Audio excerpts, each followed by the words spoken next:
Welcome back to Daily Devotions, and we are in Matthew chapter 18.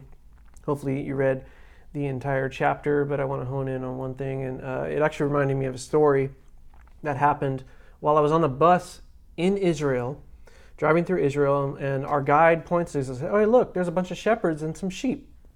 I look over, and there's a bunch of sheep coming down a hill, and I kid you not, it could not have been more planned and perfect. And I think the Lord was like, hey, you want a sermon analogy for the next 20 years? Here you go. So the sheep are coming down, and one goes off and veers off a different way. And without skipping a beat, one of the shepherd boys jumps down off this little cliff area and starts chasing the sheep because the sheep is going for the barrier onto the freeway. And so the guy, without missing a beat again, jumps over the barrier to the freeway, risking himself to make sure that that sheep doesn't jump onto the freeway and get hit by a car. And I'm like, what in the world did I just witness in Israel?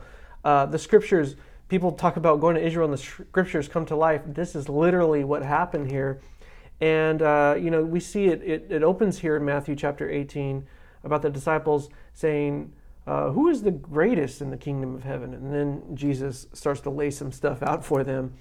And first he says, you need to accept it as a child, or otherwise you will not enter the kingdom. And then he warns against stumbling little ones. And then in verses 10 through 14, he talks about the parable of the lost sheep.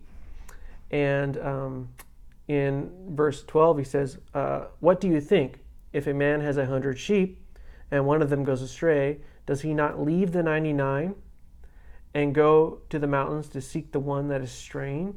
Does he not jump down over a freeway barrier to keep that sheep from getting hit by a car?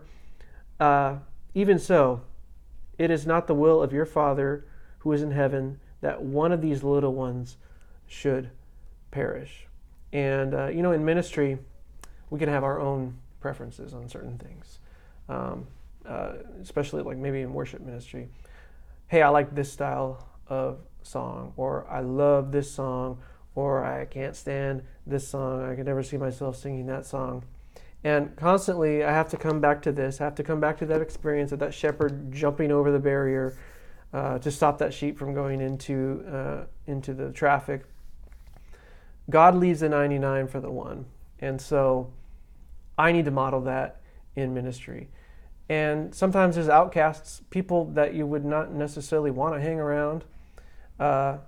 We need to be vigilant to go and bring that one into the fold if the Lord is calling us to do so. And more specifically in song selection is really something that's been on my heart.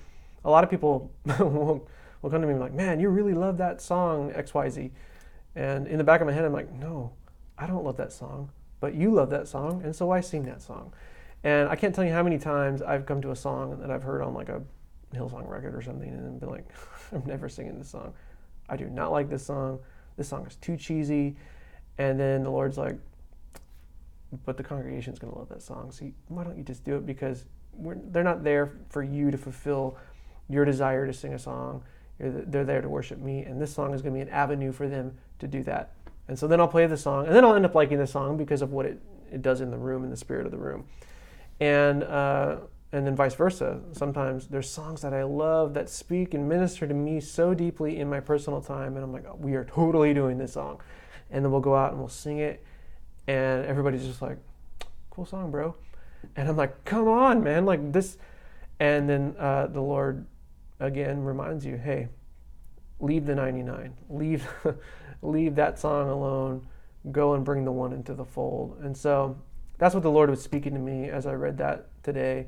Every time I read it, he speaks and reveals to me something just a bit different in an area of application. And so I'll let you take that as you will. And what is the one that you need to go after in ministry? What is the one that you need to leave the 99, so to speak, in order to bring back into the fold? What is it that you have to die to yourself and your own desires in order to see God lifted up? So I love you guys, and I will see you in the next one.